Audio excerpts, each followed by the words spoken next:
Hello! In this tutorial, I've put together a bunch of tips to hopefully help you guys improve your fight scene animations, from how to animate punches, camera movement, impact, lots of stuff, and hopefully it's going to help you out.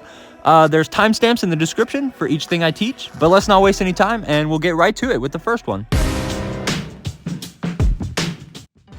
I use two different methods for motion blur in my videos. The first method is going to require a rig or a brick of some sort to put your minifigure on. You're then going to use the brick to move the minifigure quickly out of frame while capturing the blurry images. I usually will take lots of frames while moving the minifigure and then pick the best ones.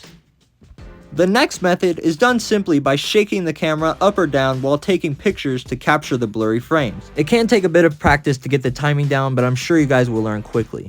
Once again, I'll put the minifigures in place, shaking the camera and taking several frames, and then choose the ones I like best. I can't teach every specific camera movement that you guys might want to know, but I do have a few basic tips that might help you guys. Alright, so you want to treat the camera like it's another character in the scene. Camera movement has to ease in and ease out, just like a minifigure does. If you move it too fast or move it in too big of a motion, it's going to be jerky and jumpy, just like a minifigure would if you did it ease in and ease out. You do this simply by starting with a small camera movement, and then a medium one, and then a big one, and then you're going to slow it down, just like you would if you were easing in and out of a character's movement. And you do the exact same thing for a panning camera movement. You just need small, medium, big movements, or go from small to big if you want a snappy camera movement, but you just have to ease in and ease out, just like the camera is another character in the scene. You also don't have to track every single movement with the camera. It can make stuff quite chaotic when there's lots of movements going on. You can still make great animation with no camera movement or very slight camera movement. Just don't rely on it and only use it when it's needed. Okay, the simplest way to explain what impactful camera movement is your camera is supposed to be steady. But something in the scene has so much impact that it affects your camera. For example, a superhero landing with so much power that it moves your camera. The goal is to show that something in the scene was so powerful and had so much impact that it affected your camera, causing it to move out of control for a moment. So how do we animate this? When we animate a character being physically impacted by something, we don't want it to be flat. We want it to bounce. We want to animate the minifigure experiencing a big or quick or violent motion to show that something has just happened to them that's affected them in a big way. They're experiencing impact. You animate camera impact the exact same way. The camera's gonna bounce up or down or move left to right in a big violent motion. You don't need a huge camera movement to show this type of impact, but you do need a small bounce or slide or shake to show that something in the scene was so impactful it moved your camera. Punches and kicks really are the main thing for fight scenes, but I'm about to give you guys some tips that I've never seen taught before, so here we go. We'll start off by breaking down this punch. Okay, the first thing is this little front arm movement. Basically, this is like winding the minifigure up, and then when he pulls that arm back, it's gonna pull his punching fist through. It adds more of a wind up and more of a momentum to the punch. And for a bigger punch, you just do that arm movement bigger. It's just adding more wind up, more momentum. Second, I like to add my motion blur frame on the frame before impact. When it's on impact, you don't really see a clear connection of the punch. Third, you do need to ease in and out of punches and kicks, but for a character's reaction, you want it to be snappy and immediate to show the impact of being hit.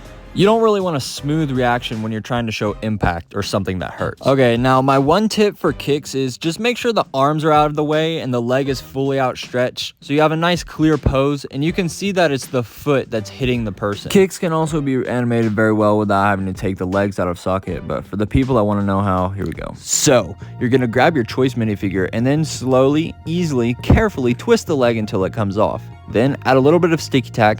Then you're going to stick it to your minifigure in a kicking pose. I'd also just suggest watching kicking scenes from movies and trying to emulate it into your own animations while adding your own style. That's what's helped me the most. For punches and kicks, I would like to teach you guys real quick about poses. When I do fight scenes, I like to have an exaggerated pose after a big moment of impact. Anime does this really well. Even though there's lots of fast stuff happening, there's these clear poses that the viewer can see. So even though things are happening very fast, your eye can still keep track of what's going on. You can see the different moves and stuff, even though it's happening very fast.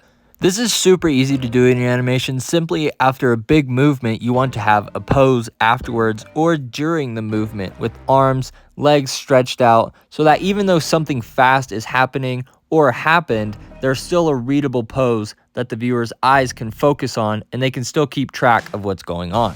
You can 100% do this without having to take your minifigure's legs or arms out of socket. You just want to be able to make some clear poses that the eyes can focus on, and you definitely don't need to be taking your minifigure apart to get these poses. But for the people asking how to do out of socket punches, here we go. Remove your minifigure's arm or leg as carefully as possible. Put a tiny piece of sticky tack right on the joint. Stick it into the torso joint wherever you want it. You honestly don't need that much sticky tack to hold on an arm or leg. When I animate punches like this, I like to have the arm flipped over and the hand rotated to the same angle as well. It just makes the arm and the fist line up nicely. It's also proper form for real punching in real life, so, you know, just makes it a bit more realistic. Alright, who can tell me the difference between this animation and this animation? They are different, and one of them is slightly better for a small reason. Why is that? Let me explain. If we slow down this clip and watch carefully, you'll notice that the guy in red always keeps his eyes on the character that he's hitting. Whereas in this clip, the guy doesn't really pay attention to where he's hitting. His head is just kind of following his body. This is super subtle, but it makes it where the character seems like he actually cares, like he has an intention, instead of just mindlessly swinging his fists. So next time you're animating a fight scene, just remember to have the characters looking at each other with intention, instead of just mindlessly throwing kicks or punches. It's a very small detail, but I think it can add a lot to the fight scene. Okay, my one tip for falls is just avoid them being flat. You want to at least have some arms bouncing, some legs moving, sometimes even the whole body bouncing. When the minifigure impacts with a solid object like the ground, it should bounce off of it. The amount of intensity is based solely off of how fast or hard you animate a character hitting an object. Sometimes a flat fall can work for a comedic effect, so if that fits your animation best, then do it. Just don't use it to be lazy. Alright, lots of people have been asking how I do this slow motion effect, and I'll teach it, but I would also just like to say, this is not my own original idea or effect. I got it from the Assassin's Creed trailers, which do this a lot, and they're like the hugest inspiration for me, so check those out, but this is where I got that idea. But anyways, I'll show you how I do it. Alright, this effect is actually extremely easy to do. It's basically just moving your camera or your minifigure in very small movements, taking thousands of pictures, you know. But it also includes timing to make sure it's actually impactful and not just like any old slow motion shot. So I'll show you how I set up the shots and then I'll try to explain timing to you. Alright, I always do these shots practically because it would take forever to try to mask that many frames. So usually I'm holding up the minifigure with some clear blocks out of frame. Next, I want to make sure the minifigure has a cool pose because you don't want to waste a cool slow motion shot on a boring pose. And then we're just moving the minifigure up, down, left, right in the tiniest movements while taking pictures. It's that simple. You can also get an effect like this just by moving the camera. You're going to set your minifigures up in the pose and then just barely move your camera while taking frames. Now, let me try to explain timing and impact for this. Alright, in order to do these slow motion shots, it needs to either happen on a point of impact or during something fast. Slow motion won't have as much impact if it's already in a slow animation or slow scene. So, I always have a very quick movement before going right into the slow motion. There's no ease in or ease out, because if there was, then there's no impact to the slow motion. It needs to come out of nowhere. Figuring out the timing of when to use these shots is going to take a while to learn. Just don't overdo it, but practice it. And if you think you've got a sick slow motion shot, let me know in the comments and I'll try to check it out.